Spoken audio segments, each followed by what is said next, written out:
Hi guys, welcome to Travel with Austin. I'm Austin. Today I'm going to be showing you a quick video that I took a few days ago.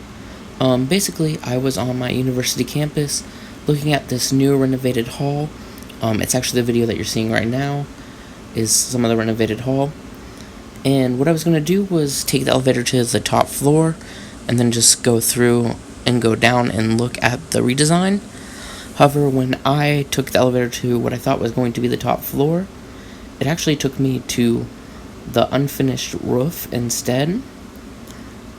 So while there wasn't much up there, I did take some video. So yeah, please enjoy this video of the 4th floor of Ellis Hall, which is really just the inside of the roof.